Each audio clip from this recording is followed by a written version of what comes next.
সমাজের মধ্যে যে সন্তানাদি বর্তমান আছে, ইনশাআল্লাহ আরো হবে। সন্তান উত্তম কিভাবে হবে, নেককার কিভাবে হবে? নেককার সন্তান হওয়া এটা তার মা বাবার উপর নির্ভর। মা বাবার উপর নির্ভর নেককার সন্তান হওয়া না হওয়া। এমনকি সন্তান গর্ভে আসার আগ থেকেই মা বাবাকে নিয়ত করতে হবে যে আমার গর্ভে যে সন্তান আসবে, আল্লাহ যাতে এই সন্তানকে ছেলে হোক মেয়ে হোক আল্লাহ নেককার পরহেজগার আল্লাহ ওয়ালা বানাক। এভাবেই যদি নিয়ত করে, এমনকি সুন্নাহ অনুযায়ী শরীয়ত অনুযায়ী পরিবারকে গাইড করে, এমনকি স্ত্রীর সাথে যেটা করবে আচরণ এটাও যাতে শরীয়ত মোতাবেক হয়,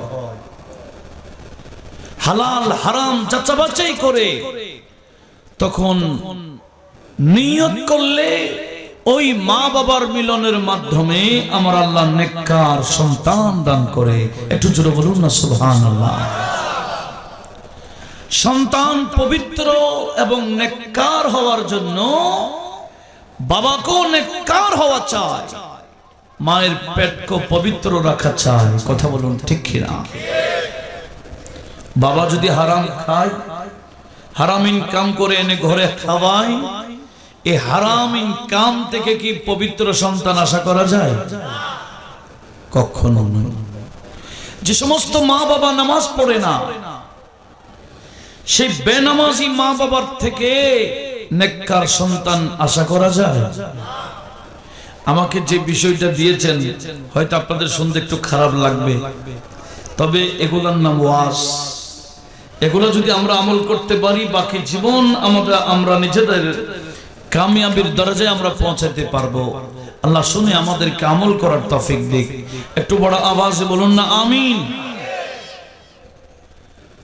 যে সমস্ত মায়েরা গর্ভে সন্তান রেখে বেহায়াপনায় লিপ্ত থাকে, রাত দিন বিধর্মীদের সিরিয়াল দেখে, আপনারা বলেন ওই গর্ভ থেকে নেককার সন্তান কি দুনিয়াতে আসবে? সেজন্য নেককার সন্তানের জন্য অবশ্যই মা বাবাকে নেককার হতে হবে, নামাজি হতে হবে, কালামি হতে হবে, হারাম থেকে বাঁচতে হবে। শরীয়তের বাউন্ডারির ভিতরে থাকলে ওই মা বাবার মাধ্যমে আমার আল্লাহ দুনিয়ার মধ্যে আল্লাহর বন্ধু নেককার সন্তান ওলিউল্লাহ দুনিয়াতে প্রেরণ করে। একটু জোরে বলুন না সুবহানাল্লাহ। আপনারা ওলিউল্লাহদের জীবনী দেখেন, সমস্ত ওলিদের মা বাবাকে দেখবেন একজনও বেনামাজি নাই, একজনও বেকালামি নাই, একজনও সুন্নি ছাড়া নাই, অসুন্নি নাই। ওলি হওয়ার জন্য, আল্লাহর বন্ধু হওয়ার জন্য ঈমান লাগবে, তারপরে না আমল। সুন্নি ছাড়া আর কারো কাছে ঈমান আছে? এটা বলতে ভয় লাগে। ঈমান কলবে থাকার জন্য আকীদা সুন্নি হওয়া আবশ্যক শর্ত। সুন্নি আকীদা পোষণ না করলে ওই বান্দা আমল যেটাই করুক না কেন, যত সুন্দর আমল করুক না কেন, ওই বান্দার কলবে কিন্তু ঈমান থাকবে না। কথা বলুন ঠিক কিনা? সেজন্য ঈমান কলবে রাখার জন্য আকীদায়ে আহলে সুন্নাত ওয়াল জামাত অবশ্যই ধারণ করতে হবে। আল্লাহ সবাইকে এই বিষয়ে সতর্ক থাকার তৌফিক দান করুক। একটু বড় আওয়াজে বলুন না আমিন। তাহলে দেখেন, সন্তান নেককার হওয়ার জন্য মা বাবাকে কি হতে হবে বলছিলাম? আমি যে কিতাবটা সামনে রেখেছি, এটা আল্লামা আরো 1100 বছর আগের বড় ফকিহ আমাদের হানফি মাযহাবের, 1100 বছর আগে আল্লামা ফকিহ আবুল্লাহ সমরকন্দি রাহমাতুল্লাহ আলাইহি। তো উনি তানবীহুল গাফিলিন বিআহাদিস সাইয়্যিদুল আম্বিয়া ওয়াল মুরসালিন এই কিতাবের নাম। এই কিতাবের মধ্যে একটা অধ্যায় করেছেন বাবু হক্কিল ওয়ালাদি আলাল ওয়ালিদ, সন্তানের হক মা বাবার উপর। কি কাজ করলে সন্তান নেককার হবে, মা বাবাকে কি করা চায়, কি করতে হবে, কি কাজ করতে হবে জানার দরকার আছে কিনা? বুড়া হওয়ার পরে বলে হুজুর আমার ছেলে আমাকে মানে না, আমাদেরকে বাদ দেয় না, আমাদের হক নষ্ট করতেছে, আমাদের গুরুত্ব দিচ্ছে না। বুঝেন গা, ত্রুটি আছে। ওই সন্তান লালন পালন করার ক্ষেত্রে কি আছে? ত্রুটি আছে। এমনকি ওই মা বাবা নিশ্চয়ই ছেলে মেয়ের হক আদায় করে নাই। যে সমস্ত মা বাবা ছেলে মেয়েদের হক আদায় করে না, ওই ছেলে মেয়ে বড় হওয়ার পরে মা বাবার হক আদায় করে না। একটু জোরে বলুন না নাউজুবিল্লাহ। সেজন্য কয়েকটা হাদিস এখানে উনি পেশ করে নোট করেছেন। আল্লাহ আমাদেরকে শুনে আমল করার তৌফিক দান করুন। দেখেন এখানে উনি বলছেন, এক নম্বর আমার হযরত আবু হুরায়রা রাদিয়াল্লাহু তাআলা আনহু থেকে হাদিস বর্ণিত, যে হাদিস কানাই কিতাবের 152 নম্বর হাদিস। হুজুর করিম সাল্লাল্লাহু আলাইহি ওয়াসাল্লাম ইরশাদ করেছেন, মিন হাক্কিল ওয়ালাদি আলাল ওয়ালিদি সালাসাতুন, ছেলে মেয়েদের হক মা বাবাকে আদায় করতে হবে। মা বাবার উপর জিম্মা, ওই ছেলেদের হক আদায় করতে হবে। এরকম ছেলে মেয়েদের হক আছে তিনটা। জোরে বলুন সুবহানাল্লাহ। কয়টা? নবীজি বলেন আইয়ু হাসানা ইসমাহু, এক নম্বর ছেলে হোক মেয়ে হোক তার একটা সুন্দর নাম রাখা। জোরে বলুন কি নাম? ছেলে হোক মেয়ে হোক নাম রাখার ক্ষেত্রে যদি উল্টা সিধা নাম রাখে, যে নামের কোনো অর্থ নাই, অর্থ থাকলেও মারাত্মক, এরকম নাম যদি ছেলে মেয়েদের রাখে, নিশ্চয়ই মা বাবা ছেলে মেয়ের হক নষ্ট করে দিয়েছে। ওই ছেলে মেয়ে বড় হয়ে কখনো মা বাবার হক আদায় করবে না। উচ্চ আওয়াজে বলুন নাউজুবিল্লাহ।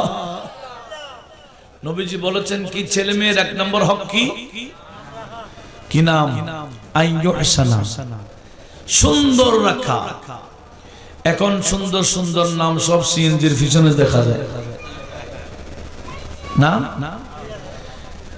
এমন এমন নাম রাখে যে নামের মাধ্যমে কি মুসলিম না বিধর্মী পার্থক্য করার কোন সুযোগ? ভাই তোমার নাম কি? বলে সুমন। আচ্ছা বলেন তো, এই সুমন দিয়ে আপনি কি মুসলমান বুঝবেন না হিন্দু বুঝবেন না কি বুঝবেন? ভাই তোমার নাম কি? লিঠন। তোমার নাম কি? সাগর। এগুলা নাই? একটু জোরে বলেন না। এগুলা কি আমি অবাস্তব বলছি না বাস্তব? এমন এমন নাম রাখে যে নামের মাধ্যমে বোঝা যায় না আসলে কি মুসলিম না বিধর্মী। সুন্দর একটা নাম রাখা, এটা ছেলে মেয়েদের এক নম্বর হক। কিভাবে নাম রাখতে হবে এটা আমার নবীজি বলেছেন। উম্মত, আল্লাহর কাছে অতি পছন্দনীয় নাম। আল্লাহ পাকের নামের আগে, আল্লাহ পাকের গুণবাচক নামের আগে আব্দুল লাগিয়ে আল্লাহর নামের আগে আব্দুল লাগিয়ে নাম রাখা, এটা আমার আল্লাহর কাছে অতীব পছন্দনীয় নাম। জোরে বলুন আব্দুর রউফ, আব্দুল সত্তার, আব্দুল মজিদ, আব্দুল খালেদ আগে ছিল কিনা? নাই। আব্দুর রহমান, আব্দুল্লাহ, আব্দুর রহিম, এই নামগুলা আমাদের সমাজে ছিল কিনা? অধিকাংশ নামওয়ালা বান্দা কবরস্থ হয়ে গেছে। এখন যারা আধুনিক ছেলে মেয়ে আসতেছে, এদের নাম একজন হুজুরকে দাওয়াত দিলে, হুজুর যদি বলে তোমার ছেলের নাম আব্দুল ওয়াজেদ রাখো, বলে ওল্ড মডেলের নাম কেন রাখছেন? বুড়া মানুষের নাম, আমার ছেলের নাম কিভাবে হবে? এক নম্বর ভেটু আসবে ভিতর থেকে, মহিলাদের থেকে। কথা বলুন ঠিক কিনা? আর ভেটু দেয় না, বরঞ্চ ছেলের হকটাকে নষ্ট করে দিচ্ছে। ঠিক কিনা? আমার নবী বললেন রব্বুল আলামিনের কাছে অতীব পছন্দনীয় নাম আব্দুল্লাহ, আব্দুর রহমানের মতো আল্লাহ পাকের নামের আগে আব্দুল লাগিয়ে লাগিয়ে নাম রাখা, এটা যদি নাম না রাখো তাহলে আমি নবী তোমাদেরকে আরেকটা কথা বলছি, তাসাম্মু বিআসমাইল আম্বিয়া, তোমরা ছেলেগণের নাম আল্লাহর নবীগণের নামে নাম রাখো। জোরে বলুন সুবহানাল্লাহ। কার নামে? নবীদের নামে। তাসাম্মু বিআসমাইল আম্বিয়া, নবীদের নামে তোমাদের ছেলেদেরকে নাম রাখো। কেন? একটা নামে হইতে পারে ওই ছেলেকে জান্নাতে নেওয়ার ব্যবস্থা হয়ে যাবে। ইব্রাহিম এখন আছে? ইব্রাহিম যাদের নাম বুড়া হয়ে গেছে, মুসা, ঈসা, ইসমাইল, এরকম দাউদ, এই নামগুলো এখন আছে? আগে ছিল। এই নামগুলো আমরা হারাই ফেলতেছি।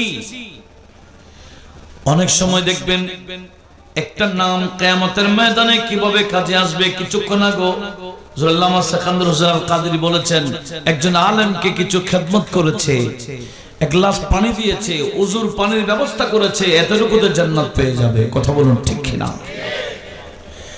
আর আমার আল্লাহ কিয়ামতের ময়দানে যখন ইব্রাহিম খলিলুল্লাহকে ডাক দিবে, ইয়া ইব্রাহিম, ইব্রাহিম আলাইহিস সালাম নাম ধরে যখন ডাকবে, দেখবে কিয়ামতের ময়দানে অগণিত ইব্রাহিম দাঁড়িয়ে যাবে। তো আমার আল্লাহ বলে, আমার খলিল, আমি তো তোমাকে ডেকেছিলাম, এরা কারা?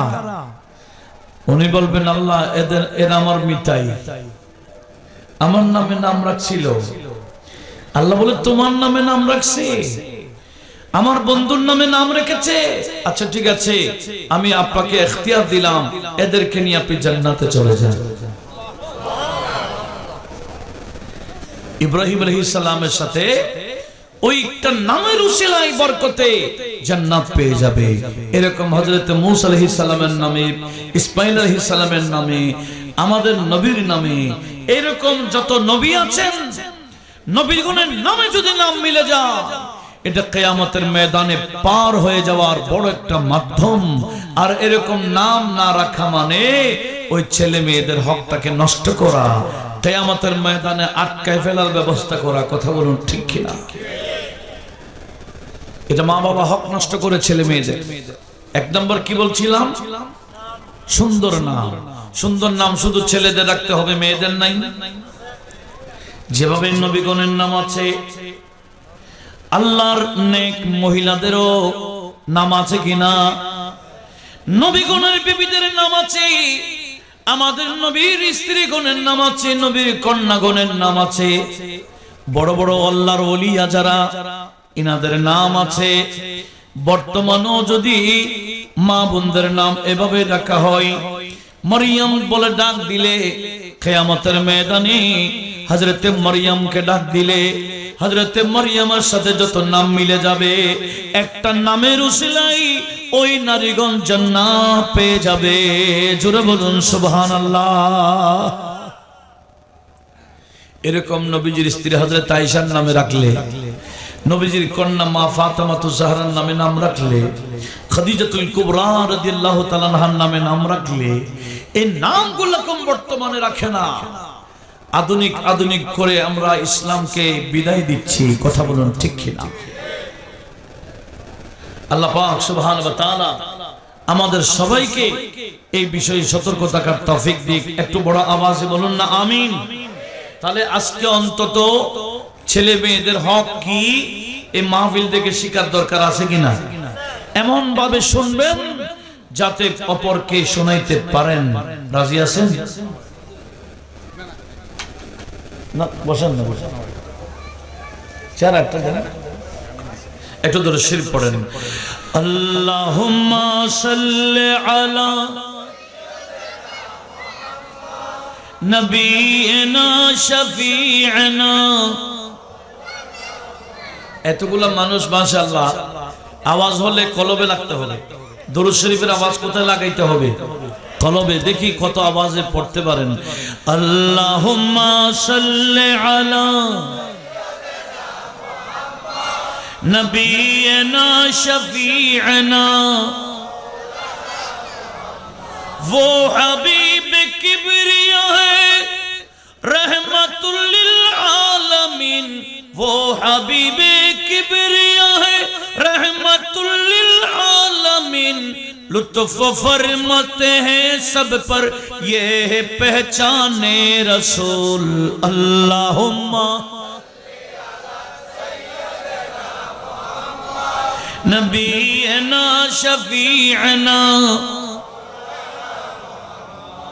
सामने हजरत हो मेरे और मेरी जान जाई रोज़े अव्वल ही से हूँ या रब में कुर्बाने रसूल अल्लाहुम्मा जुरे नबीना शफीअना আসুন এক নাম্বার ছেলে মেয়েদের হক কি সুন্দর একটা নাম রাখা সুন্দর নাম কি রকম আমরা বুঝে নিয়েছি ঠিক কি না এখন আমরা তো এমন এমন নাম রাখি যে নামের অর্থ কোনো বাংলা অভিধানও নাই ইংরেজি ডিকশনারিতেও নাই আরবি কোনো লুগাতের কিতাবও নেই আবার এমন এমন নাম রাখে যে নামটা এক ধরনের কুফর তোমার নাম কি বলে আমার নাম রব্বি কি দিছে রব্বি তোমার নাম কি বলে আমার নাম রমিম এই যে নাম কত মারাত্মক জানেন এরকম বহু নাম আমার নবীজি পাল্টিয়ে দিয়েছেন বুড়া বুড়া মানুষের নাম পাল্টা দিচ্ছেন তখন তার রেজিস্ট্রেশন ছিল না এখন তো নাম পাল্টা খেতে এফিডেভিট করতে হয় করে এফিডেভিট করতে হয় তখন তো এরকম কিছু ছিল না অনেক বুড়ো মানুষের নাম পাল্টিয়ে দিয়েছেন আমার নবী বলেন ওয়াফিল আসমাই তাফিরা নামের মধ্যে একটা প্রভাব আছে একজনের নাম ছিল আমার নবী বলেন মাইসমু তোমার নাম কি ওই সাহাবী বলছেন হুজুর আমার নাম খুজান খুজান খুজান মানে টেনশন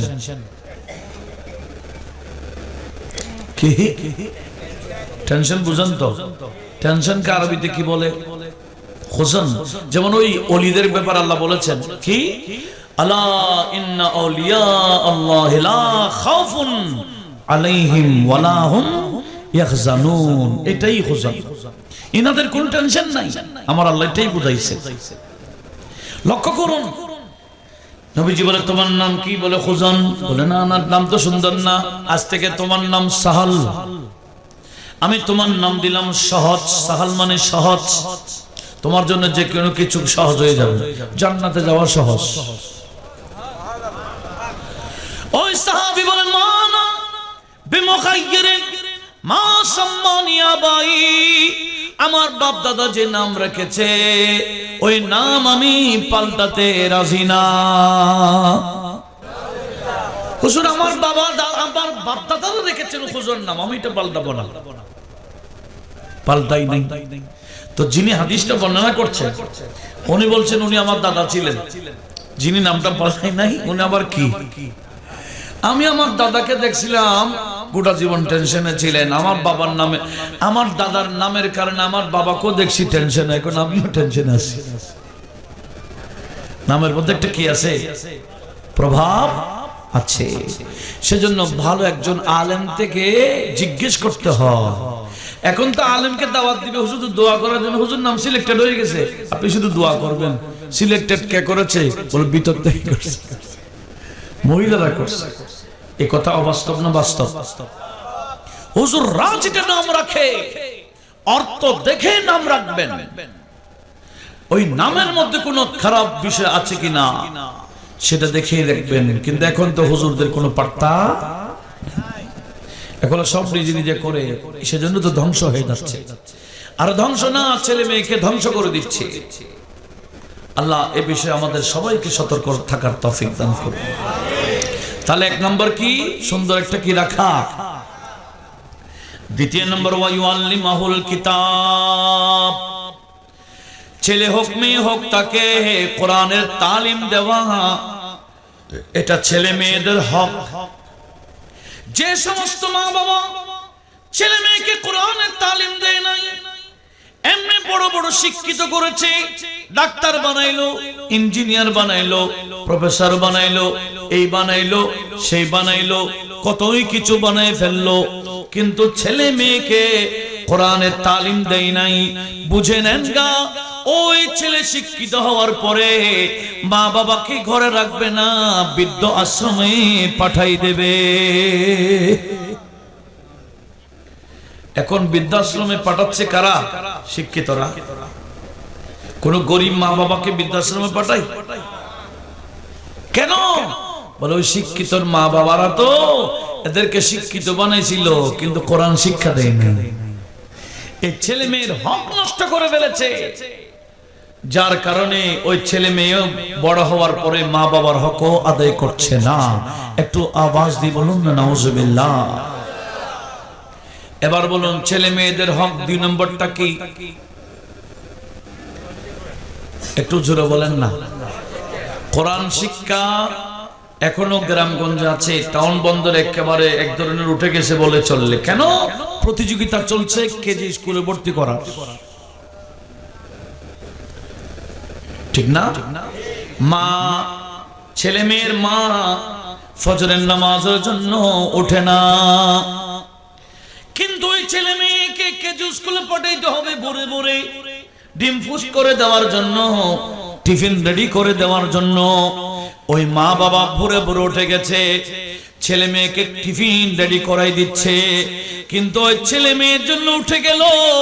ওই মা আল্লাহর দরবারে সিজদা আদায় করে নাই, নামাজ পড়ে নাই, আল্লাহকে আল্লাহর শুকরিয়া আদায় করার জন্য ওঠে নাই, ছেলে মেয়ে টিফিন করার জন্য উঠে গেল।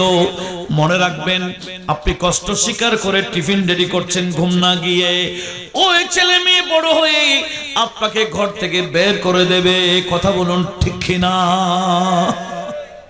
কেন?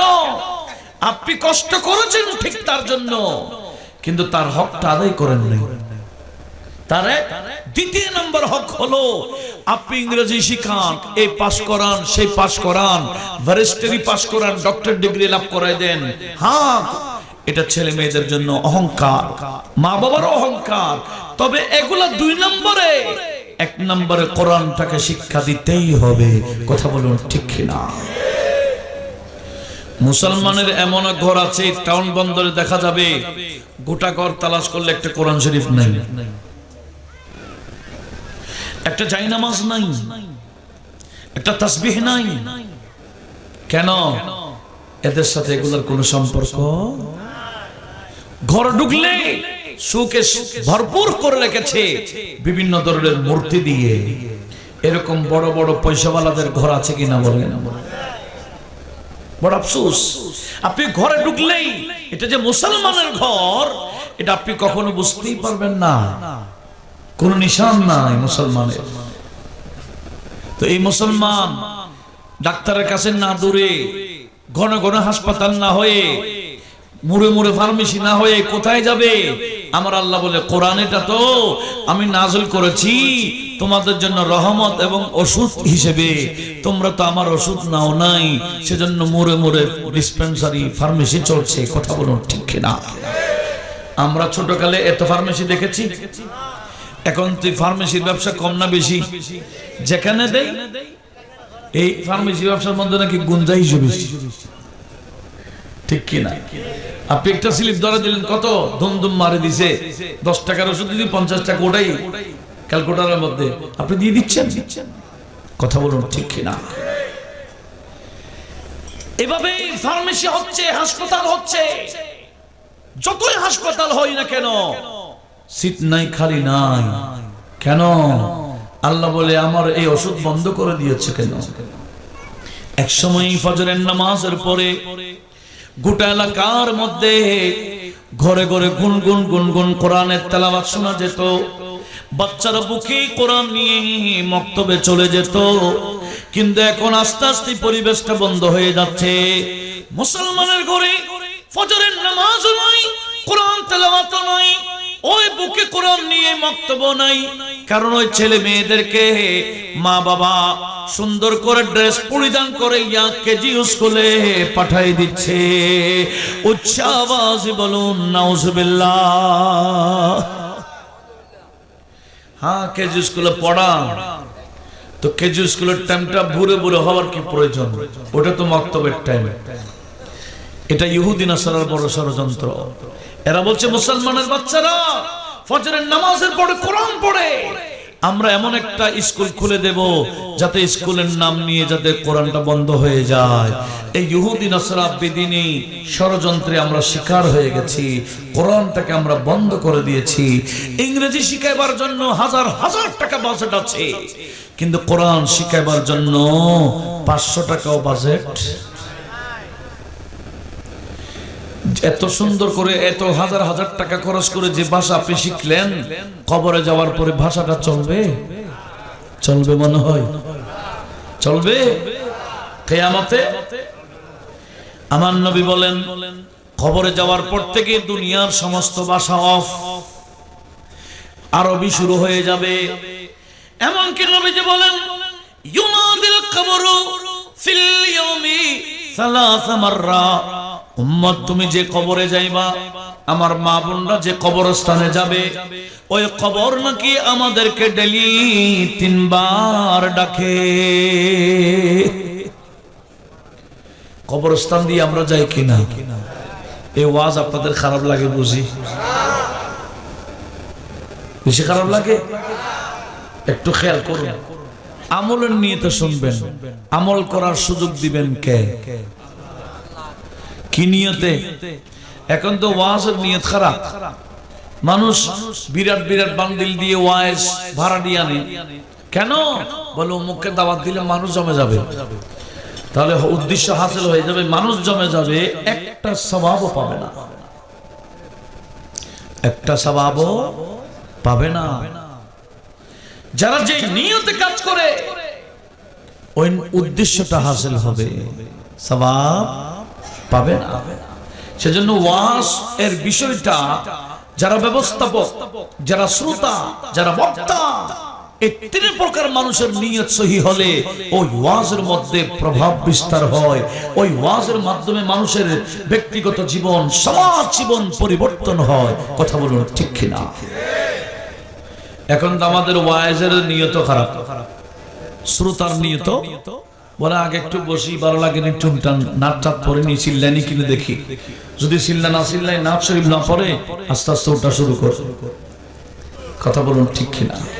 কি আমি পরিবেশটা কি এরকম আপনাদের দেখেন নাই? পরিবেশটা এরকম হয়ে গেছে। ওয়াজের মধ্যে কোনো ফায়দা হবে না নিয়ত যদি আমরা সহি না করি। আল্লাহ আমাদের সবাইকে এই বিষয়ে সতর্ক হয়ে যাওয়ার তৌফিক দান করুক। একটু আওয়াজ দিয়ে বলুন না আমিন। আপনারা কি মনে করতেছেন আজকে যে ওয়াজ হচ্ছে এটার উপর কতটুকু আমল করেছেন এটার হিসাব হবে না? হ্যাঁ, কিয়ামতের ময়দানে 5টা বিষয়ের উত্তর যতক্ষণ দিবেন না ততক্ষণ পা নড়াইতে পারবেন না। এটা তিরমিজি শরীফের হাদিস। লা তাযালু কদমা আবদিন হাত্তা ইউসআল আন খামসিন। বান্দার পা নড়াইতে পারবে না, 2 মাইল দূর থেকে সূর্য তাপ দেবে, জমিন হবে তামাম, ঘামে জর্জরিত হয়ে যাবে, সমুদ্র হয়ে যাবে। 5টা প্রশ্নের উত্তর যতক্ষণ দিতে পারবেন না পা নড়াইবার ক্ষমতা থাকবে। এই 5টা প্রশ্নের উত্তর, প্রশ্নগুলা কি উত্তর একটু রেডি করার দরকার আছে কিনা? প্রশ্ন জানলে না উত্তর, আগে 5টা প্রশ্ন কি জানার দরকার আছে কিনা?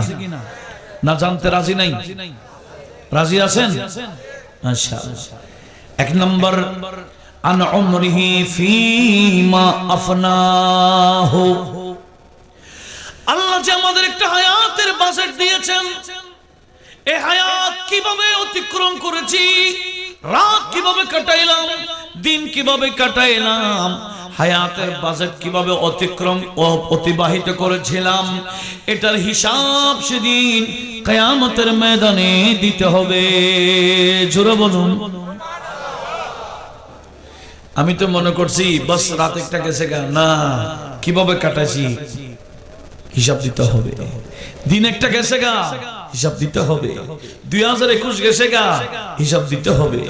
2022 এসে গেছে, কিভাবে কাটাবো হিসাব দিতেই হবে। কথা বলুন ঠিক কিনা? এক নাম্বার হায়াতের বাজেট কিভাবে কাটাইলাম। দ্বিতীয় নাম্বার আন শাবাবিহি ফিমা বলাহু, আল্লাহ যে একটা যৌবন কাল দিয়েছেন, এই যৌবন কাল আছে কিনা, এই যৌবন কাল কিভাবে কাটিয়েছি এটার হিসাব আল্লাহর দরবারে কিয়ামতের ময়দানে দিতে হবে। আমরা তো মনে করি যৌবন কাল আল্লাহ দিয়েছেন ফুর্তি করার জন্য। কথা বলুন ঠিক কিনা? এই মুরব্বীরা যুবক ছিলেন না? কথা বলেন না? সব যুবক যুবক হয়ে থেকে যাবে, বুড়া হবে না।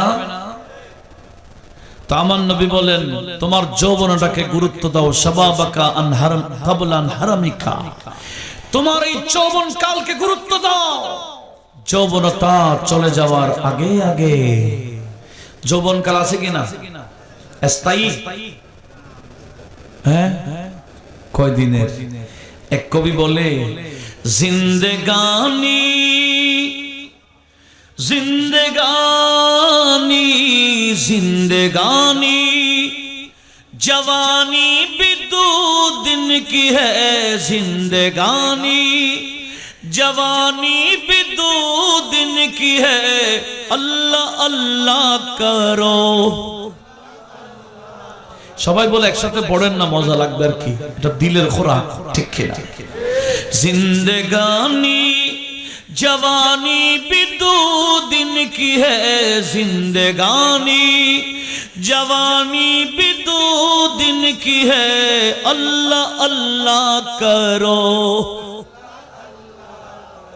दुनिया वालों ये दुनिया तो दो दिन की है, दुनिया वालों ये दुनिया तो दो दिन की है, अल्लाह अल्लाह करो।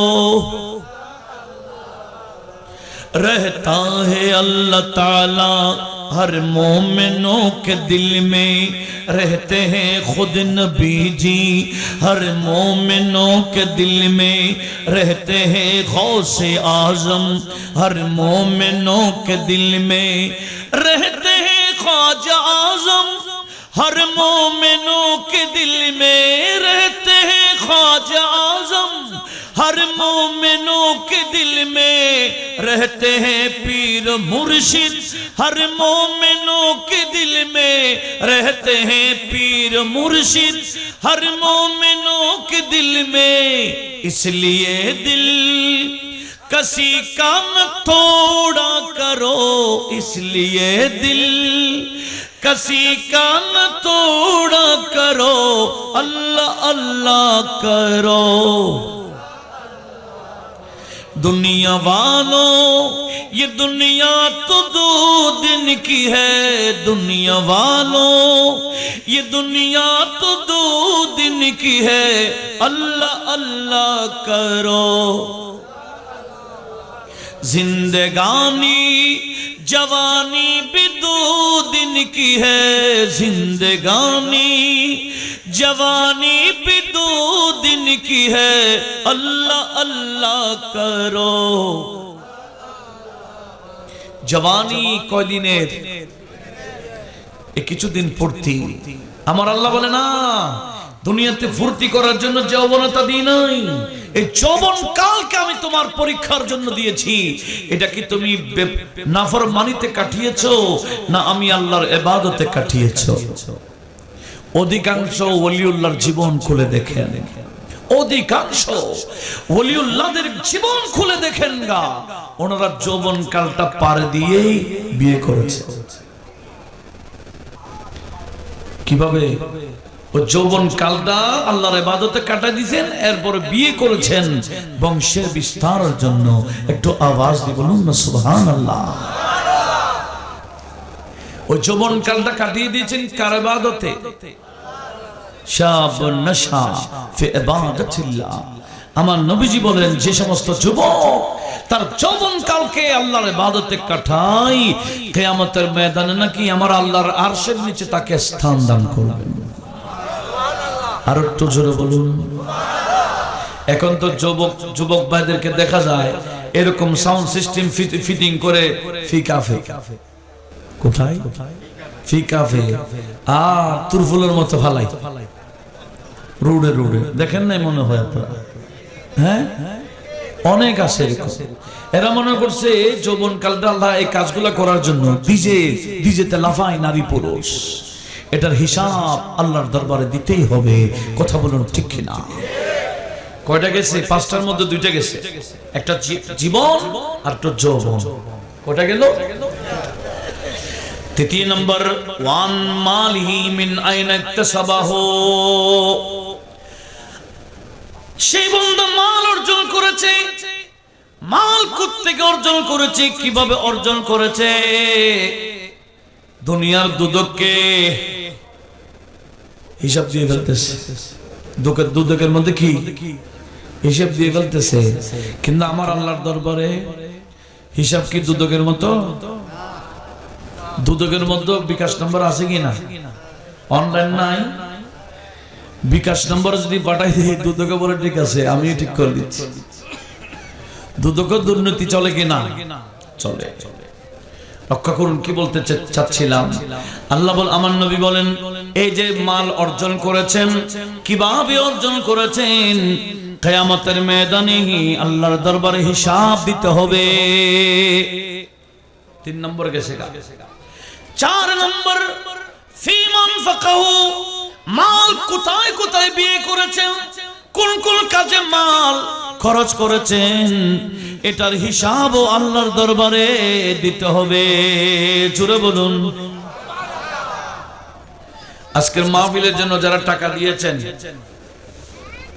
এই হিসাব কি কঠিন হবে না সহজ হবে? হতে পারে এই খরচ কিয়ামতে আমাদেরকে নাজাতের ওসিলা হয়ে যেতে পারে, ঠিক কি না? এই আমাদের আজকের মেহমানে আল্লাহ, উনি গোটা বাংলাদেশে বেশ কিছু মাদ্রাসা প্রতিষ্ঠা করেছেন। ওনাকে আল্লাহর বান্দারা দেয় আর উনি এগুলা আল্লাহর রাস্তা দেন।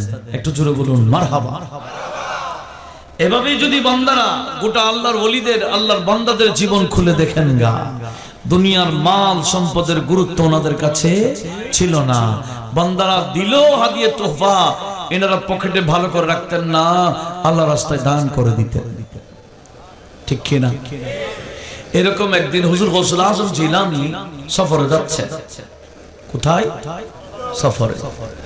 বেশ কিছু ওনার খাদেম খুদ্দামরা ছিলেন, পাহাড়ি এলাকা ছিল। দেখতেছে বড় পীর পাহাড় থেকে নিচে অনেক ঘর বাড়ি সব ভাঙ্গা ভাঙ্গা কোরাঘর। বড় পীর ওনাদের প্রতি মায়া দেখালেন, খাদেমদেরকে বলছে, হে আমার খাদেম এখানে তাবু গাড়ো। তাবু গাড়াই নিলেন। বড় পীর সেখানে তাবুর মধ্যে অবস্থান করছেন। আর ওই রাস্তা দিয়ে যত ব্যবসায়ী যায়, হুজুর গৌসুল আজম জিলানীর চেহারা দেখলে চুম্বকের মতো টানে। আমাদেরকে ওলিউল্লাহর দরবারে এমনে যাই না, ওলিউল্লাহর দরবার এটা চুম্বক স্বরূপ, বান্দাদের কলব ধরে টানে, ঠিক কি না?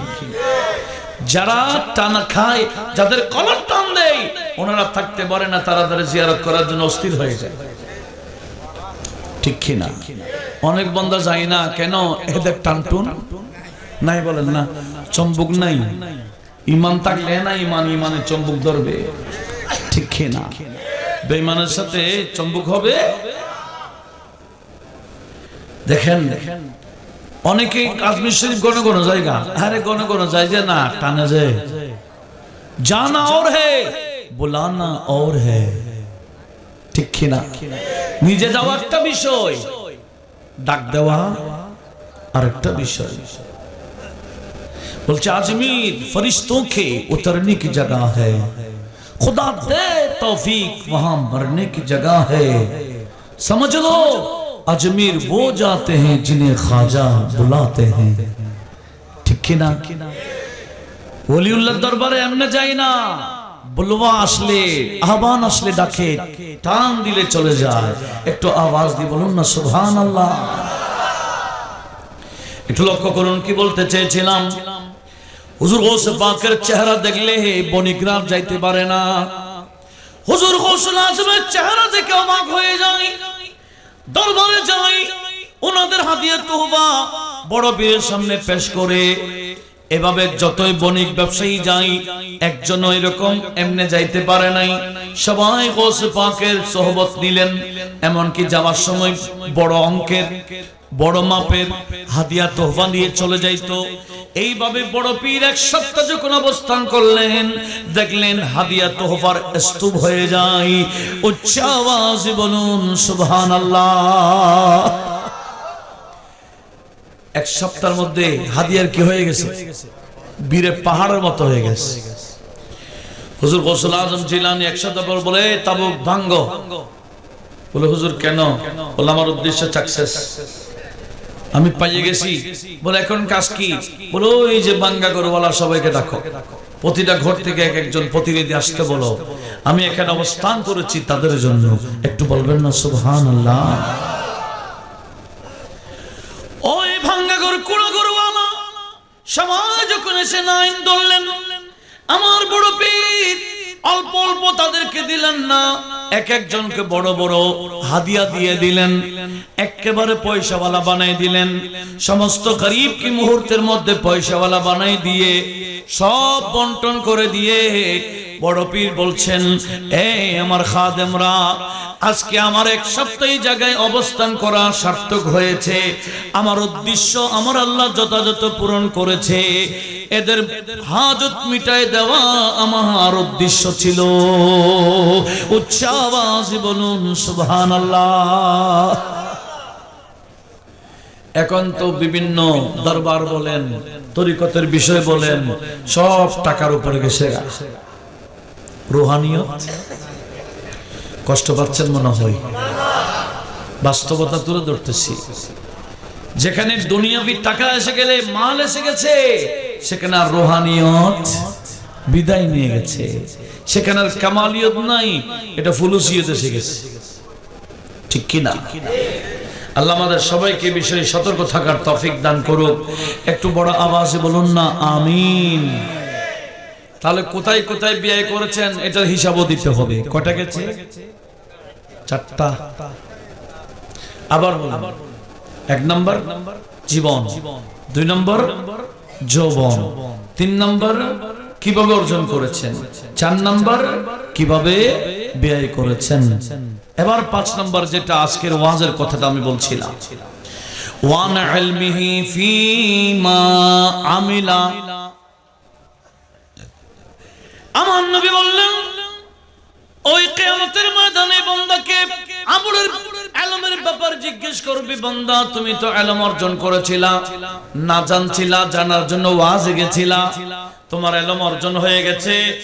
ওই ওয়াজ শুনে কতটুকু আমল করেছো আজকে বলো। উচ্চ আওয়াজে বলুন সুবহানাল্লাহ। সাথে তাহলে ওয়াজ শুনতে হবে কিসের জন্য? কান সুন্দরের জন্য, কানের তৃপ্তির জন্য, না আমলের জন্য? আল্লাহ আমাদেরকে আমল করার তৌফিক দান করুন। আমি কোত্থেকে গেছি মনে আছে? কোরআন তালিম দেওয়া, এটা ছেলে মেয়েদের হক। এই হক যে সমস্ত মা বাবা আদায় করে না, ছেলেরা শিক্ষিত বানায়, কোরআন শিখায় না, ওই ছেলে মেয়ে বড় হওয়ার পরে মা বাবার হক আদায় করে না। কথা বলুন ঠিক কিনা? বর্তমান অধিকাংশরা মা বাবারা এই ছেলেদের থেকে আলাদা। ছেলেরা মা বাবার সাথে সুন্দর আচরণ করে না। শুধুমাত্র ছেলে মেয়েদের দোষ দিলে হবে না, এই মা বাবারও দোষ আছে। কেন? এরা মা বাবা ওই ছেলে মেয়েদের হক আদায় করে নাই। 2 নম্বর হক কি বললাম? 2 নম্বর হক কি? কোরআনের তালিম দেওয়া। 1 নম্বর হক কি বলছিলাম? সুন্দর নাম, শুধু নাম না, কি নাম? সুন্দর নাম। আর আমার নবীজি বলেছেন, এই হাদিস কা না সে হাদিস তার কয়েকটা কিতাবে আসছে। ইবনে ওমর রাদিয়াল্লাহু তাআলা আনহুমা হাদিস বর্ণনা করছেন। উনি বলছেন আন্নাল ওয়ালিদা মাসউলুন আনিল ওয়ালাদ, সেদিন কিয়ামতের ময়দানে মা বাবাকে জিজ্ঞেস করা হবে ছেলের ব্যাপারে, ছেলে মেয়েদের ব্যাপারে। ওয়া আন্নাল ওয়ালাদা মাসউলুন আনিল ওয়ালিদ, ছেলে মেয়েকে জিজ্ঞেস করা হবে তুমি মা বাবার হক কতটুকু আদায় করেছো। মা বাবাকে বলা হবে ছেলে মেয়ের হক আদায় করেছো কতটুকু, আর ছেলে মেয়েদেরকে বলা হবে মা বাবার হক আদায় করেছো কতটুকু। দুবই প্রস্তুত কিয়ামতের ময়দানে প্রশ্নবিদ্ধ হবে। আল্লাহ আমাদেরকে এই প্রশ্নের উত্তর দেওয়ার এখন থেকে প্রস্তুতি নেওয়ার তৌফিক দান করুন আমাদের জন্য। আমাদেরকে কবরে ডেলি কয়বার ডাকে? আর একটু জোরে বলেন, কোন ভাষায় ডাকে? জোরে বলেন, কোন ভাষায়? সেই ভাষার গুরুত্ব আমাদের আছে। কবর কি বলে জানেন? আমার নবী বলেন কবর নাকি আমাদেরকে ডেকে ডেকে বলে, বান্দারে আজকে তোমার নিঃশ্বাস আছে বিদায় তুমি আমি মাটির উপরে, একদিন তোমার নিঃশ্বাস চলে যাবে, তোমাকে তো মাটির ভিতরে ঢুকাই দিয়ে চলে যাবে, আমি কবরে তোমাকে ঢুকাই দিয়ে চলে যাবে। আমি কবরকে আমার পরিচয়টা তোমার সামনে তুলে ধরছি। কবর নাকি বলে আনা বাইতুল ওয়াহদা, আমি একা ঘর, ওয়াল ওয়াহশা ভয়ানক ঘর, ওয়াল আকরাবি বিচ্ছুর ঘর, ওয়াল হাইয়া সাপের ঘর, আনা বাইতুল মুসলিমা আমি অন্ধকার ঘর, ওয়াদ দুদি বিভিন্ন কীট পতঙ্গ পোকামাকড়ের ঘর। বিদায় আমি ঘরে আসার জন্য মা আদাতালি, তুমি আমার জন্য কি প্রস্তুতি নিয়েছো একটু বলো। একটা অন্ধকার ঘর, একটা আপনি জানেন সাপ আছে, বিচ্ছু আছে, বিভিন্ন পোকামাকড় আছে। কেউ যদি আপনাকে ঢুকাই দেয় ঢুকবেন? হ্যাঁ, কিন্তু ঢুকাই দিয়ে তো চলে আসবে, ঢুকাই দিয়ে তো চলে আসবে। এই দুনিয়াতে কয়দিন যত সুন্দর বিল্ডিং করেন, কোটি টাকা বাজেট করে বিল্ডিং করেছেন, আর কি নিঃশ্বাস বন্ধ হয়ে গেলে কতক্ষণ লাগবে? একদিন, একদিন লাগবে। এক কবি বলতেছে যারা সুন্দর সুন্দর ঘরে ছিল আজকে দেখো গা সব মাটির ভিতরে শুয়ে আছে। ঠিক কিনা? আপনাদের এই ফটিকছড়ির মধ্যে একেবারে অনেক বড় একজন পয়সাওয়ালা ছিলেন না, নাম কি? রফিক সাহেবের কবর আলাদা না? আলাদা। সেখানে কোনো গরিবের কবর নাই, সেখানে আর পার্থক্য আছে? সেখানে শিল্পপতির কবর যেখানে, রিকশাওয়ালার কবরও। কথা কবি সেই কথা বলেছেন, মাহলুম রহনে वाले मट्टी में सो रहे हैं, शाह गदा यहाँ एक साथ सो रहे हैं। सुभान अल्लाह। যারা মহলে ছিল ওরা যে যায় মাটিতে, ওই রিকশাওয়ালাও মাহলুম রহনে वाले मट्टी में सो रहे हैं, शाह गदा यहाँ एक साथ सो रहे हैं, दोनों हुए बराबर। शिल्पपति रिक्शावाला दोनों हुए बराबर, ये मौत का असर ही है, तय कर रहा है जो तू, 2 दिन का ये सफर है। दुनिया के ए मुसाफिर मंजिल तेरी कब्र है, तय कर रहा है जो तू, 2 दिन का ये सफर है। सलातुनिया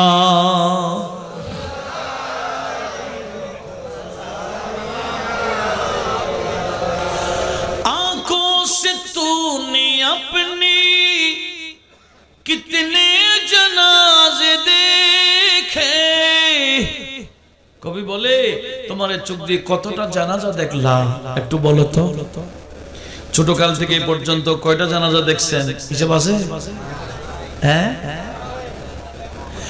आंखों से अपनी कितने जनाजे देखे, हाथों से तूने अपनी दफनाए कितने मुर्दे।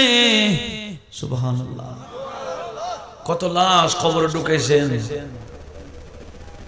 আল্লাহ। কবি বলছে তুমি নিজে এতগুলো লাশ দেখলা, নিজের হাতে কবরে দাফন করে দিলা, তোমাকেও এভাবে লাশ করে নিয়ে যাবে, তোমাকে কবরে ঢুকাই দেওয়া হবে, তোমার নিজেরটার খবর রাখো না কেন? आंखों से तूने अपनी कितने जनाजे देखे, हाथों से तूने अपनी दफनाए कितने मुर्दे, अंजाम से तूने अपनी, अंजाम से तूने अपनी क्यों इतना बेखबर है, तय कर रहा है जो तू 2 दिन का ये सफर है। सलातुनिया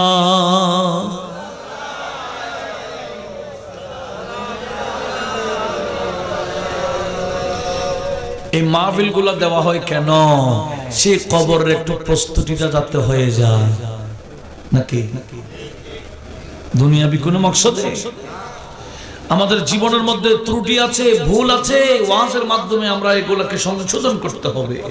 বাকি জীবন শুধরাইয়া সে অন্ধকার কবরের জন্য যদি এখন থেকে প্রস্তুতি নিই, কবর কবর থাকবে না। আলা হযরত বলে এটা তোমার আরামগার রেস্টখানা হয়ে যাবে। কি খানা? রেস্টখানা বুঝেন তো? সেখানে গিয়ে সাথে কি করে এক বন্দা দেখেন নাই, ডাক দিয়ে ছেলেদেরকে রুডে নামাইছে, 17 জন মাইর আসে রেস্টখানা গেছে। রেস্টখানা গিয়ে 501 নম্বর থেকে এখন কোনখানায় আপনারা তো জানেন, এটা ভুলে গেছে মনে করছে, সব ভুলে গেছেন কি? আপনাদের ভুলেন না, সব ভুলে গেছেন মনে হয়। একজনকে 501 নম্বর থেকে ধরছে না, হ্যাঁ রেস্ট করতে গেছে। এখন কোথায়? রেস্টখানায়। আল্লাহ হেফাজত করুক, আমিন বলেন না। এযালিকা খিজিয়ুন ফিদ দুনিয়া, আল্লাহ বলে এটা দুনিয়ার লাঞ্ছনা। ওয়ালাকিনা ফিল আযাবি ওয়া ফিল আখিরাতি আযাবুন আকবার, আখিরাতের মধ্যে আযাব বড়টা আছে, ঠিক কি না? আলা হযরত বলেন এ রজা হর কাম কা এক वक़्त है, ए रज़ा हर काम का एक वक़्त है, ए रज़ा हर काम का एक वक़्त है, एक वक़्त है, एक वक़्त है, दिल को भी आराम हो ही जाएगा, दिल को भी आराम हो ही जाएगा, जाएगा जाएगा हाँ जाएगा हाँ जाएगा, दिल को भी आराम हो ही जाएगा। একটু জোরে বলুন মারহাবা। बेनिशानों का निशान मिटता नहीं, बेनिशानों का निशान मिटता नहीं, बेनिशानों का निशान मिटता नहीं, मिटता नहीं, अरे मिटते मिटते नाम हो ही जाएगा, जाएगा जाएगा हाँ जाएगा, मिटते मिटते नाम हो ही जाएगा। सलातुनिया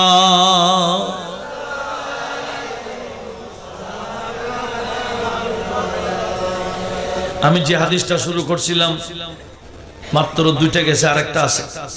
কি? ছেলে মেয়েদের হক কি? 1 নম্বর সুন্দর নাম, 2 নম্বর কোরআনকে তালিম দেওয়া, 3 নম্বর বলেছেন ওয়ায়ুযাব্বিজাহু ইযা আদরাকা আও ইদা বালাগা, ছেলে মেয়ে উপযুক্ত হয়ে গেলে, বিয়ের উপযুক্ত হয়ে গেলে ছেলেকে বিয়ে করায় দেওয়া, মেয়েকে বিয়ে দিয়ে দেওয়া, এটা মা বাবার উপর জিম্মা। কথা বলুন ঠিক কিনা? অনেক মেয়ে উপযুক্ত হয়ে গেল কিন্তু পড়ালেখার জন্য বিয়ে দেয় না। ওই মেয়ে ভার্সিটিতে যায়, এদিকে যায় সেদিকে যায়, বিভিন্ন গুনাহে লিপ্ত হয়ে যায়।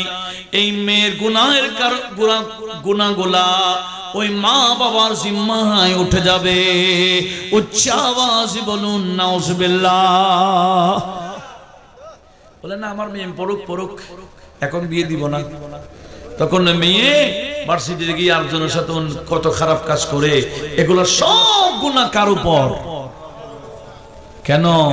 ওই মা বাবা এই ছেলে মেয়ের হক আদায় করে না। একটু আওয়াজ দিয়ে বলুন না নাউজুবিল্লাহ। ছেলে মেয়ে জন্মের আগ থেকে হক আছে কিনা? কি জন্মের আগ থেকে মানে ওই যে আগে বলেছিলাম, মা বাবাকে নেককার হয়ে যেতে হবে, নামাজি হয়ে যেতে হবে, কালামি হয়ে যেতে হবে, হারাম থেকে পরহেজ করতে হবে, তখন নেককার ছেলে সন্তান আশা করা যাবে। কথা বলুন ঠিক কিনা? একটু লক্ষ্য করুন, ছেলে হোক মেয়ে হোক, এটা দান করে কে? আর একটু জোরে বলেন কে? আমার আল্লাহ কি বলতেছেন একটু লক্ষ্য করুন। আমার আল্লাহ কোরআনে পাকের মধ্যে ইরশাদ করেছেন, বান্দা আমার শুনো শুনো, আমি আল্লাহ তোমাদেরকে যে সন্তান দিয়েছি, ছেলে দিলাম মেয়ে দিলাম, কার জন্য কোনটা কতটুকু ফায়দা আমি আল্লাহ জানি। অনেক বান্দা মেয়ে হওয়ার পরে চেহারা কালো করে ফেলে। কথা বলুন ঠিক কিনা? কিন্তু যার জন্য আল্লাহ যেটাই ভালো সেটাই দান করে, ঠিক কিনা? এগুলো সব দান করেন কে? আল্লাহ। ছেলে হোক মেয়ে হোক, আমার আল্লাহ বলে ইয়াহিবু লিমান ইয়াশা ইনাসান ওয়া ইয়াহিবু লিমান ইয়াশা যুকুরা। আল্লাহ যাকে ইচ্ছা তাকে মেয়ে দান করে, আবার যাকে ইচ্ছা তাকে ছেলে দান করে। এটা সূরাত সূরা আয়াত নম্বর 49। শুধু তাই না, আমার আল্লাহ বলেন ওয়াল্লাহ জাআলা লাকুম মিন আনফুসিকুম আজওয়াজা। আমার বান্দাগণ শুনো শুনো, আমি আল্লাহ তোমাদের পক্ষ থেকে তোমাদের জন্য স্ত্রী রেডি করেছি, তোমাদের জন্য নির্ধারণ করেছি। মনে রাখবো ওয়া জাআলা লাকুম মিন আজওয়াজিকুম বানিন ওয়া হাফাদা, এমনকি ওই স্ত্রীর মাধ্যমে আমি আল্লাহ তোমাদের জন্য সন্তান এবং কি তোমাদের নাতি দুনিয়াতে প্রেরণ করব। জোরে বলুন সুবহানাল্লাহ। ছেলে হোক নাতি হোক, এরা নেককার হওয়ার পিছনে মা বাবার অবশ্যই আসর থাকবে, প্রভাব থাকবে। মা বাবা নেককার হলে, মা বাবার বংশ ভালো হলে ছেলে মেয়েও ভালো হয়, ঠিক কিনা? মা বাবা চুর হলে,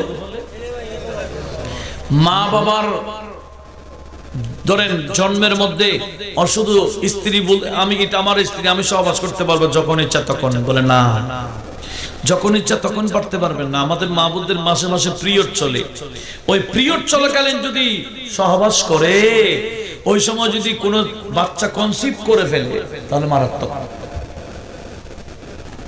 কি জানেন? ওই হারাম অবস্থায় যদি কোন স্বামী স্ত্রীর সাথে সহবাস করে ফেলেছে, এই সহবাসে যদি মহিলার গর্ভে যদি জরায়ের মধ্যে যদি বাচ্চা এসে যায়, ওই ছেলে দুনিয়াতে আসলে ভালো হবে না। ওই ছেলে নবীর শানে বিয়াদবি করবে, ওলির শানে বিয়াদবি করবে, সাহাবীর শানে বিয়াদবি করবে, আওলাদ রাসূলের শানে বিয়াদবি করবে। একটু জোরে বলুন না নাউজুবিল্লাহ। বর্তমানে যে নবীর শানে বিয়াদবি করতেছে, কারণ কি জানেন? ওই মা বাবা হয়তো এরা অবৈধ সন্তান নতুবা অপবিত্র সন্তান। একটা অবৈধ আর একটা কি বিয়ে ছাড়া সন্তান হয়ে গেলে অবৈধ। বিয়ের মাধ্যমে হয়েছে কিন্তু ওই সময় করেছে যখন হারাম, তখন অপবিত্র সন্তান। ওই অপবিত্র সন্তান দুনিয়াতে আসার পরে নবীকেও চিনবে না, সাহাবীকেও চিনবে না, আওলাদ রাসূলকে চিনবে না, আউলিয়া কেরামকে চিনবে না, সে বান্দা বাতিল হয়ে যাবে। এবার বলেন, এই সন্তান যে বাতিল হয়ে গেল, দুষ্কার। আপনারা বুঝতেছেন না বিরক্ত বোধ করছেন? সন্তান যে বাতিল হয়ে গেল পিছনে দুষ্কার, ওই সময় মিলন করছে কেন? আল্লাহ আমাদের সবাইকে এই বিষয়ে সতর্ক থাকার তৌফিক দিক, আমিন বলি।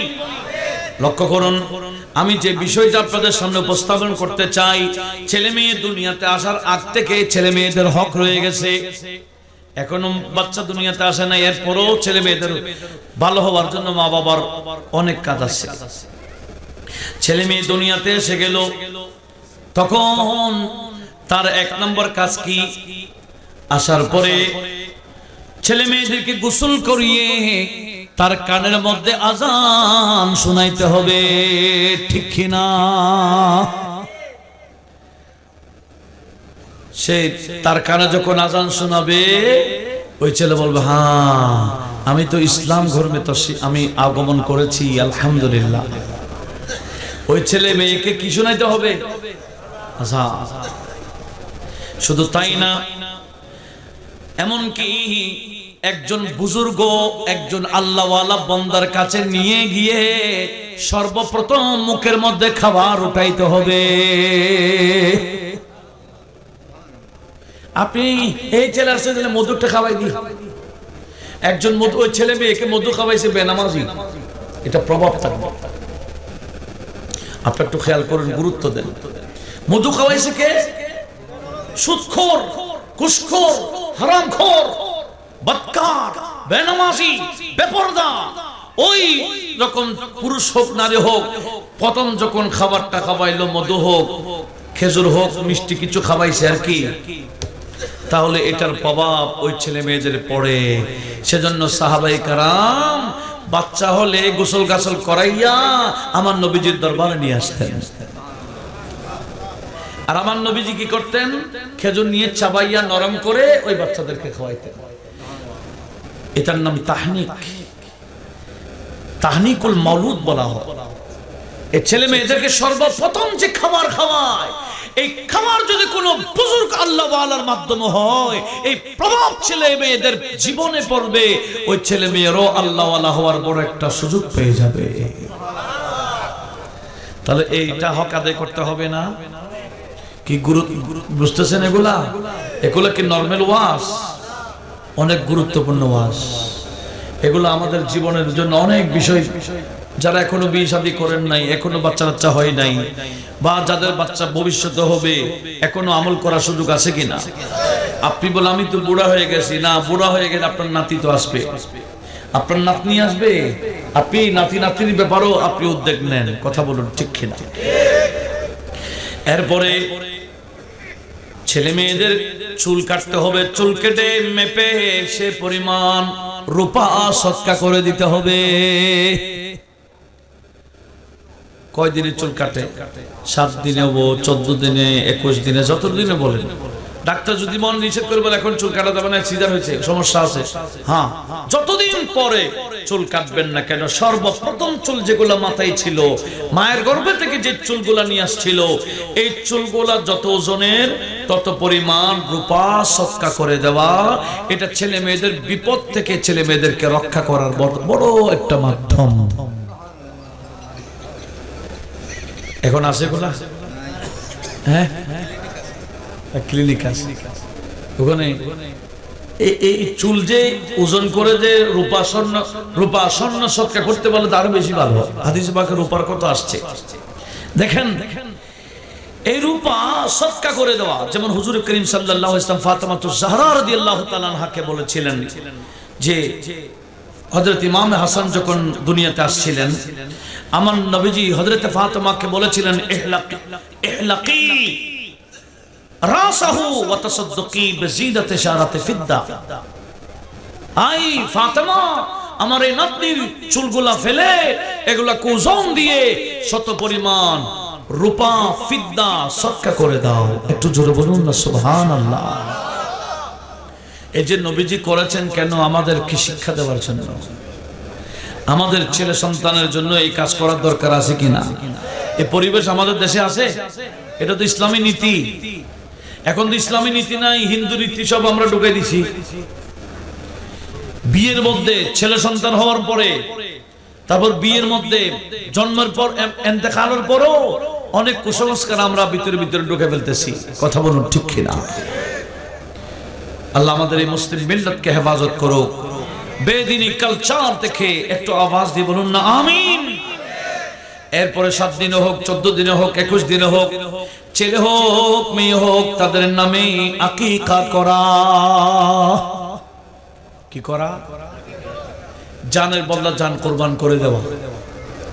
মেয়ে হলে 1টি ছাগল, ছেলে হলে 2টি ছাগল কোরবান করে দিতে হবে, যাতে এই ছেলে মেয়েদের বিপদ আসলো আমার আল্লাহ এই কোরবানির মাধ্যমে বিপদগুলো কাটাই দেয়। একটু জোরে বলুন না সুবহানাল্লাহ। আমাদের নবীর আকিকা করেছেন নবীজির দাদা হযরতে আব্দুল মুত্তালিব, 7ম দিনেই করেছেন। কিন্তু নবীজি নবুয়ত প্রচারের পরে কিন্তু আবার আকিকা করেছেন। এটা মুহাদ্দিসিনে কেরাম বলে আকিকা তো একবার হয়, 2বার আকিকা হয় না। ওয়াল আকিকাতুল লা তুআত, আকিকা দৌড়ানো যায় না, একবারও হয়ে যাবে। তো নবীজি নবুয়ত প্রচারের পর আকিকা কি করেছেন? আসলে আকিকা করেন নাই, নবীজি নবীর মিলাদকে স্মরণ করে জবে করেছেন। মিলাদকে স্মরণ করে কি করেছেন? এটা আমাদের জন্য সুন্নাহ করে দিয়েছেন। আমরাও মিলাদুন নবীকে কেন্দ্র করে জবে করি। অনেক বন্ধুরা এটা উল্টা সিধা বলে, কিন্তু এটা আমার নবীজি কাজটা করে আমাদের জন্য সুন্নাহ করে দিয়েছেন। একটু আওয়াজ দিয়ে বলুন না সুবহানাল্লাহ। যে রওয়ায়াত ইমাম বাইহাকি আস-সুনান আল-কুবরাতে নোট করেছেন, এটার ব্যাখ্যা দিয়েছেন আল্লামা জালালউদ্দিন সুয়ুতী হুসনুল মাকসাদ ফি আমালিল মাওলাদ নামক কিতাবে। আল্লাহ সবাইকে বোঝার তৌফিক দান করুন। আসুন এরপরে ছেলে মেয়ে ওহদ সুন্দর লালন পালন করতে হবে। ওই ছেলে মেয়েদেরকে আদবের শিক্ষা দিতে হবে, আদবের লালন পালন করতে হবে। কোন ধরনের বেহায়াপনাতে যাতে লালন পালন না করা হয়। ছেলে মেয়েদের সামনে মা বাবা দুর্ব্যবহার করতে পারবে না।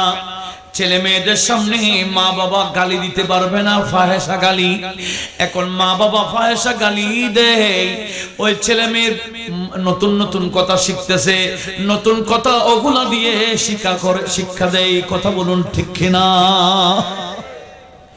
এমনও ছেলে মেয়ে দেখা যায় এখনো কথা বলতে পারে না, কিন্তু গালি শিখে ফেলছে। আপনারা দেখেন না, মনে হয় কথা জানে না কিন্তু গালি জানে। কেন? ওর মা বাবা গালি শিখাইছে। তাহলে এই ছেলে মেয়ের হক নষ্ট করছে কে? একটু জোরে বলেন না, মা বাবা। এভাবে সুন্দর আদব শিখাইতে হবে, বড়দের প্রতি শ্রদ্ধার বিষয় শিখাইতে হবে।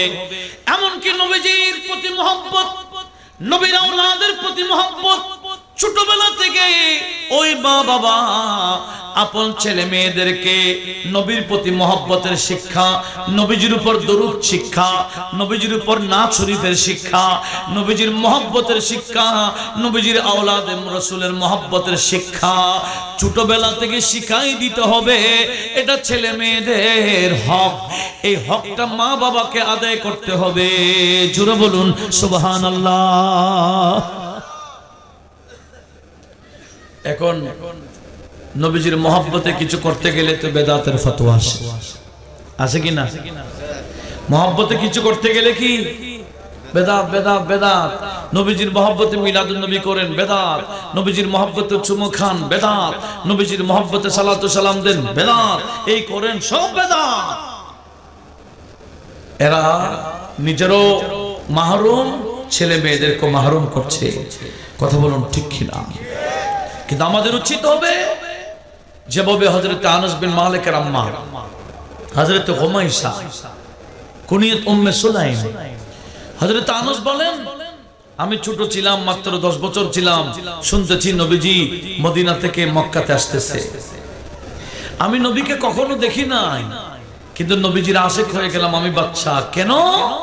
আমি ঘুমাইতে গেলে আমার আম্মা হুমায়সা প্রতি রাত আমাকে বলতো ওই নবীর কাহিনী, ওই নবীর গুণগান, নবীজির শান, নবীজির মান মর্যাদা, নবীজির মহব্বতের কথা আমি আনাসকে আমার মা শোনাইতো প্রতি রাত।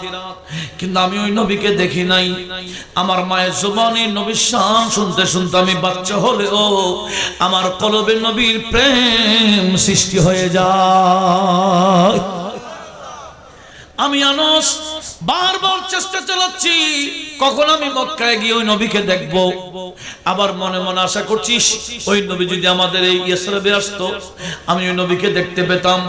এভাবে হযরত আনাস বলে আমার জীবন কাটে। হঠাৎ করে শুনতেছি নবী নাকি মক্কা থেকে হিজরত করে মদিনার দিকে রওনা হয়ে গেল। জোরে বলুন সুবহানাল্লাহ। কিন্তু রওনা হলে কি হয়, 3 দিন তো গারে সুরের মধ্যে ছিল। এদিকে মদিনাতে মক্কা থেকে রওনা হলে যে টাইমে মদিনায় পৌঁছার কথা ছিল 3 দিন লেট। কেন? ওই 3 দিন গর্তের মধ্যে ছিল। এই 3 দিন মদিনাবাসী কচ্চা মুহাম্মদ বলে বলে কচ্চা মুহাম্মদ বলে বলে নারা লাগাইয়া লাগাইয়া ওনারা ওই মক্কা থেকে মদিনা আসার রোডের মাথায় ওই মুরব্বীরা চলে যেতেন প্রতিদিন।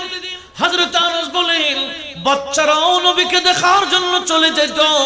আমিও ছোট ছিলাম, আমিও বাচ্চাদের সাথে নবীকে দেখার জন্য আমি বাড়ি থেকে অনেক দূরে চলে যেতাম। এমনকি সকালে যেতাম বিকালে আসতাম চেহারা মলিন করে, হ্যাঁ নবীকে দেখি নাই। এভাবে 3 দিন হয়ে গেল। 3 দিন পরে এবার মুরব্বীরা বলছে হ্যাঁ হ্যাঁ নবীজি আপন বন্ধুকে নিয়ে মদিনায় ঢুকে গেছেন। জোরে বলুন সুবহানাল্লাহ। তো নবীজি যখন মদিনা ঢুকে গেলেন এবার আমার আম্মা বোরকা পরিধান করে আমাকে নিয়ে বলে চলো আমি তোমাকে নবীজির কাছে নিয়ে যাই। হযরত আনাসের আম্মা বলতেছেন মদিনাবাসী নবীজিকে পেয়ে এক একজন এক একটা জিনিস হাদিয়া দিচ্ছে। কেউ এটা হাদিয়া, কেউ খেজুর হাদিয়া, কেউ পানি হাদিয়া, কে কাপড় হাদিয়া, কে চুপড় হাদিয়া হাদিয়া দিচ্ছে। হযরত আনাসের আম্মা সালামি পেশ করে বলি ইয়া রাসূলুল্লাহ আমি আপনাকে হাদিয়া দেব এরকম যোগ্যতা আমার নাই, এরকম সামর্থ্য আমার নাই। ইয়া রাসূলুল্লাহ আমার একটা ছেলে আছে এটার নাম আনাস, আমি আমার ছেলেকে আপনার জন্য হাদিয়া দিয়ে দিলাম, এটা আপনার খেদমত করবে। জোরে বলুন সুবহানাল্লাহ। হযরত আনাস বলেন আমার আম্মা আমাকে নিয়ে নবীজির হাতে গোছাই দিলেন আমি যাতে নবীজির খেদমত করতে পারি। একটু বলবেন না সুবহানাল্লাহ। এই যে হযরত আনাস আশিক রাসূল হলেন কার কারণে? একটু জোরে বলেন না। এখন তো মায়েরা নায়িকা চিনাই, নায়ক চিনাই, বাবা দেখে দেখো ওনার নাম এটা, এটার নাম এটা, খেলোয়াড়ের নাম শিখায়, নায়কের নাম শিখায়, কোন সাহাবার নাম জানে না, ওলিউল্লাহর নাম জানে না। রাগ করতেছেন মনে হয়? পরিবেশটা আবার ফিরে আনার দরকার আছে কিনা? ওয়াজের কাজ হলো সেটা। আমরা বিধর্মী পথে চলছি, আমাদের উচিত আমরা যাতে আবার আমার নবীজি শরিয়া সুন্নাহ মোতাবেক ফিরে আসি। আল্লাহ সে তৌফিক আমাদেরকে দান করুক। একটু আওয়াজ দিয়ে বলুন না আমিন। তাহলে শুধু তাই না, আমার নবীজি বলেছেন সাহাবাদেরকে বলেছেন হে আমার সাহাবারা, এটা ইমাম বুখারী আল আদব আল মুফরাদ নামক কিতাবে হাদিস যোগ করেছেন।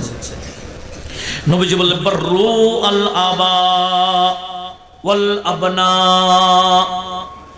এ আমার উম্মত তোমরা মা বাবার প্রতি ইহসান করো। শুধু মা বাবা না, ওয়াল আবনা তোমার সন্তানাদির প্রতিও ইহসান করো। মা বাবার হক আদায় করো, ছেলে মেয়েদের হক আদায় করো। কেন? কামা ইন্না লিওয়ালিদিক আলাইকা হাক্কান, যেভাবে তোমার মা বাবার হক যেভাবে তোমার উপর আছে, কাযালিকা লিওয়ালিদিকা আলাইকা হাক্কা, তদ্রূপ তোমার ছেলে মেয়ের ব্যাপারও তোমার হক রয়েছে। জোরে বলুন সুবহানাল্লাহ।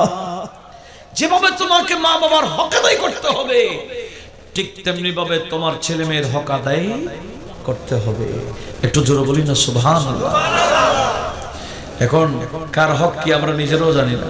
ছেলে জানে না মা বাবার হক কি, মা বাবা জানে না ছেলে মেয়ের হক কি, স্ত্রী জানে না স্বামীর হক কি, স্বামী জানে না স্ত্রীর হক কি, নেতা জানে না প্রজার হক কি, কর্মীর হক কি, কর্মী জানে না নেতার হক কি, রাজা জানে না প্রজার হক কি, প্রজা জানে না রাজার হক কি। আজকে একে অপরের হক ধ্বংস করতেছি, কথা বলুন ঠিক কিনা? সেজন্য শান্তি, একটু জোরে বলুন শান্তি। একে অপরের হক আদায় করলে কি অশান্তি আর থাকে? আমাকে বিষয় দিয়েছে কি? উত্তম সন্তান তৈরিতে পরিবার, সমাজ ও রাষ্ট্রের দায়িত্ব, কর্তব্য। রাষ্ট্রের দায়িত্ব আছে, একটা সুসন্তান রেডি করা। ফারুক আজম রাদিয়াল্লাহু তাআলা এভাবে জায়গায় জায়গায় মানুষ পাঠাইতেন। কি জন্য? কোরআন শিখাবার জন্য, মাসআলা মাসাইল শিখাবার জন্য। রাষ্ট্রীয়ভাবে ছেলে মেয়েদেরকে এভাবে ফ্রি শিখাবার ব্যবস্থা করতে হবে। বর্তমানে কিন্তু সরকারকে ধন্যবাদ না দিয়ে উপায় নাই। কেন? বিভিন্ন জায়গায় জায়গায় মসজিদ ভিত্তিক আছে না? আপনাদের এদিকে নাই মনে হয়? মসজিদ ভিত্তিক গণশিক্ষা আছে কিনা? অবশ্যই ধন্যবাদ পাওয়ার উপযোগী। এই কাজটা করা আবশ্যক। ফ্রি যে চিকিৎসা, এই যে সেবা দিচ্ছে, এই যে কোরআন তালিম দিচ্ছে, এই মাসআলা মাসাইলের তালিম দিচ্ছে, ওই হুজুরকে বেতন দিতে হচ্ছে না, বেতন সরকারই দিচ্ছে। এটা ইহসান নয় কি? অবশ্যই ইহসান। এটা ধন্যবাদ পাওয়ার যোগ্য। ফারুক আজম এটা পদক্ষেপ নিয়েছিলেন। জায়গায় জায়গায় হুজুর পাঠাইতেন, মুআল্লিম পাঠাইতেন, কোরআনের তালিম, নামাজের তালিম শিখাইতেন। এটা রাষ্ট্রীয় দায়িত্ব। একটু আওয়াজ দিয়ে বলুন না সুবহানাল্লাহ। শুধু তাই না, ইমামে বাইহাকি শুআবুল ঈমান নামক কিতাবের মধ্যে হাদিস টুট করেছেন। সেখানে একটা বাব বেঁধেছেন, বাবুন ফি হুকুকিল আওলাদ ওয়াল আহলিন। আওলাদ এবং পরিবার বর্গের হকের উপর ইনি একটা চ্যাপ্টার বাব বেঁধেছেন ইমামে বাইহাকি। সেখানে কি করেছেন? আমার নবীজি বলেছেন, হে আমার উম্মত শুনো শুনো, তোমার প্রত্যেকটা ছেলে মেয়েদের প্রতি তোমাকে ইনসাফ করতে হবে। প্রত্যেকটা ছেলে মেয়েকে সমান চোখে দেখতে হবে। এখন আমাদের মা বাবার একটা মারাত্মক ত্রুটি আছে। যে সমস্ত একটু ছেলে, যে ছেলে একটু টাকা বেশি কামাই অর্জন করে, তাকে এক চোখে দেখে। যে টাকা পয়সা কামাবার সুযোগ পাচ্ছে না, সুযোগ নাই, চেষ্টা করে কিন্তু পারে না, তাকে অন্য চোখে দেখে না। ছেলে মেয়েকে সমান চোখে দেখতে হবে। জায়গা জমিনের বন্টন সমানভাবে করতে হবে। কাউকে আগে ভাগে আগে দিয়ে দেওয়া যাবে না, ইনসাফ করতে হবে। এরকম একদিন এক সাহাবা আমার নবীজির কাছে এসে তার একটা ছেলেকে নিয়ে আসছে। এগুলো আবার ফাজিল ডিগ্রি ক্লাসের ফার্স্ট ইয়ারের সিলেবাসভুক্ত হাদিস। সাহাবী বলছে, ইয়া রাসূলুল্লাহ, আমার ছেলে, আমি গোলামটা আমার ছেলেকে দিয়েছি, আপনাকে শোনাবার জন্য আসছি, আমার খুশি লাগতেছে। নবীজি বলছেন, তোমার কি আরো ছেলে আছে? বলে, হুজুর আছে তো। হুজুর আছে? তোমার অন্যান্য ছেলেকে এভাবে গোলাম উপহার দিয়েছো? বলে, হুজুর না। কথা বোঝা যায়? তুমি এই ছেলেকে দিলা, অন্য ছেলেকে দাও নাই? বলে, না। বলে, তাড়াতাড়ি ফিরে নাও, তাড়াতাড়ি ফিরে নাও। শুধু এক ছেলেকে দিলে হবে না, দিলে সব ছেলেকে দিতে হবে সমান ভাগে। সেজন্য সেখানে আমার নবীজি বলেছেন, কেউ কাউকে কিছু দান করলে আর ফেরত দেওয়া যায় না। শুধুমাত্র বাবা ছেলেকে দান করলে ফেরাই নিতে পারে। জোরে বলুন। কেউ কিছু দান করলে আবার ফেরাই নিলে, নবীজি বলে, ওই বন্ধু ওই কুকুরের মতো, যে কুকুর বমি করে আবার খায়। বমি করে কুকুর যেভাবে আবার খায়, যে বন্ধু একজনকে কিছু দান করেছে আবার নিয়ে ফেলেছে, আমার নবী বলে সে ওই রকম।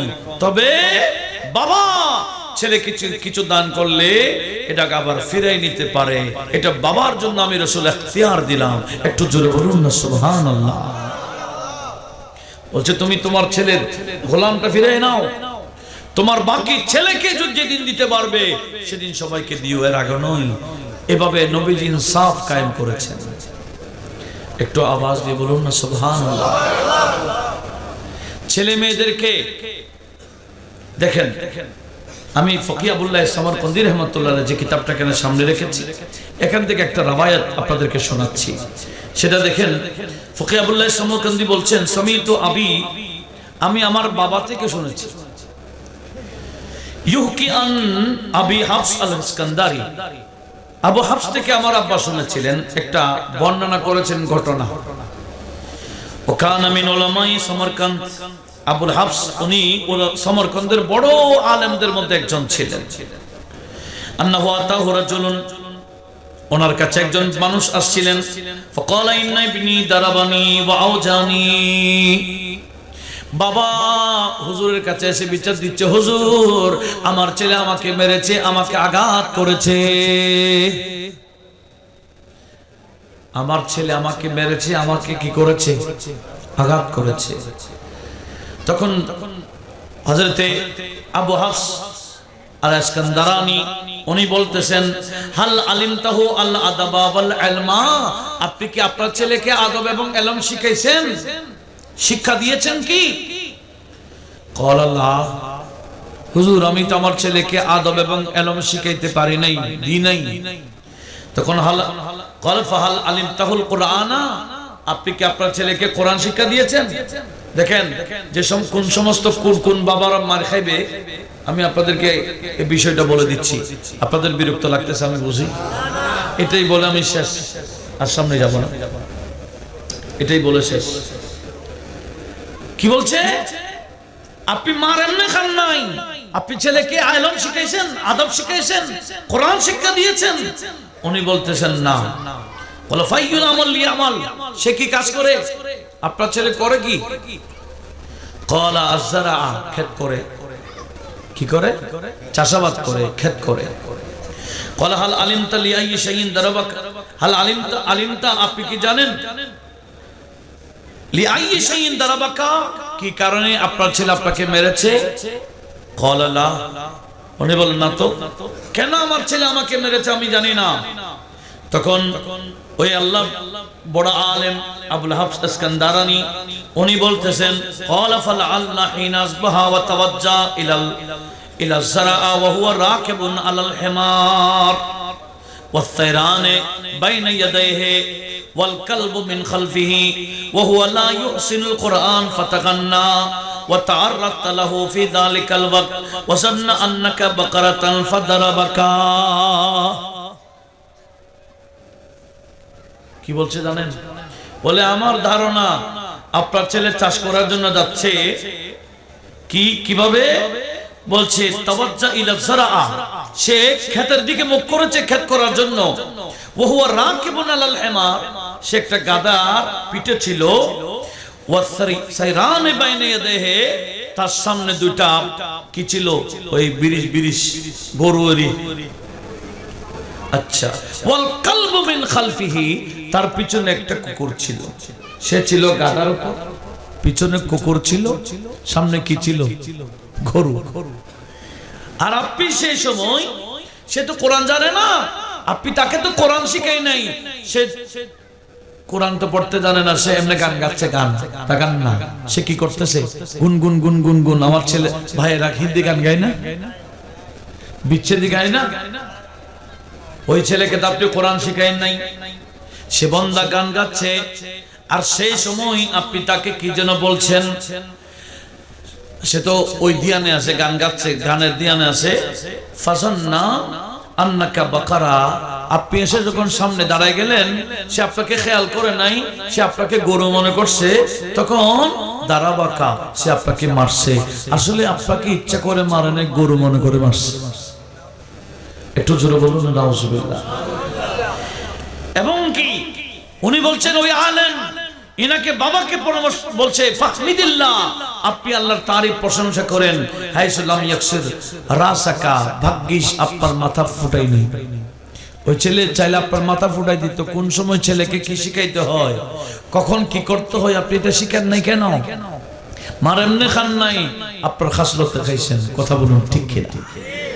সেজন্য মা বাবার উচিত ছেলে মেয়েকে কিভাবে গাইড করতে হয়, কি শিখাইতে হয়, এগুলা অবশ্যই শিক্ষা যদি না দেয়, শিক্ষা যদি না দেয়, তখন ওই ছেলে মেয়ে বড় হওয়ার পরে মা বাবার সাথে উল্টা আচরণ করে। আল্লাহ পাক সুবহানাহু ওয়া তাআলা আমাদের সবাইকে এভাবে নবীজির সুন্নাহ শরীয়ত মোতাবেক গাইড করার তৌফিক দান করুক। আমিন।